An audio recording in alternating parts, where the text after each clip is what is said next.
Bonjour à tous! Comme mentionné plus tôt, le sujet du jour sera la famille.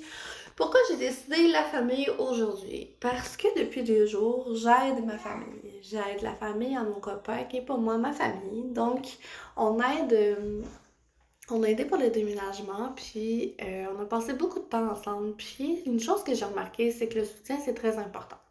Mais ça, c'est la famille de sang aussi. Mais je veux aussi vous parler de la famille de cœur. C'est important de se soutenir, que ce soit la famille de cœur ou la famille de sang. Puis, aussi, la définition de la famille, c'est quoi pour vous? C'est quoi qui définit une famille? Parce que pour moi, je sais pas si c'est comme vous, mais que ce soit un humain, un chat ou un chien, chaque personne peut faire partie de la famille. Nous, ici, on a 2 chats. On a Tiga, puis on a aussi Snoopy qui fait des dodos. Donc, ça, c'est nos animaux. Puis, ils sont aussi considérés comme des membres de notre famille. On a aussi notre coloc qui est considéré comme un membre de notre famille de cœur. Notre garçon, moi et mon conjoint, Milan, qui est d'abord et avant tout notre fils et évidemment notre famille. Et pour moi, mon conjoint aussi, on est une famille.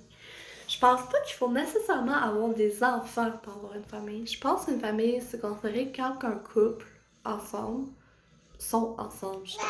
C'est déjà un début de famille. Donc, que ce soit un nouveau couple qui déménage ou encore un jeune couple avec des animaux, des enfants, c'est toute une définition de la famille. Mais, la différence entre la famille de cœur et la famille de sang. La famille de sang, tu nais, tu es obligé d'être avec eux. Tu nais là. Fait que t'as comme pas le choix, tu sais. C'est eux autres qui t'élèvent, c'est eux qui t'éduquent sur la vie, malgré les blessures du passé, les blessures transgénérationnelles, les bons coups, les belles qualités, les belles valeurs. Mais il y a aussi la famille de cœur qu'on choisit. On peut choisir de vouloir faire partie d'une famille amicale, puis c'est correct, c'est normal. Moi, je me suis beaucoup encadrée autour de plus de familles amicales que de familles de sang, jusqu'à ce que j'aie ma propre famille avec mon copain, nos chats et mon bébé. Donc, pour moi, la famille, tu choisis, mais ça peut être quelque chose de très aléatoire. Tu peux naître dans une famille où tu te sens pas bien, ou tu peux naître dans une famille que tu te sens bien. Mais d'abord et avant tout, l'important, c'est de la choisir. Et je pense que c'est ça la définition de la famille.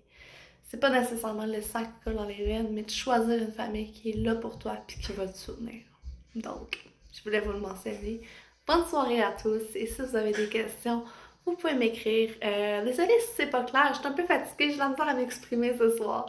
Mais je vous souhaite une bonne soirée à tous.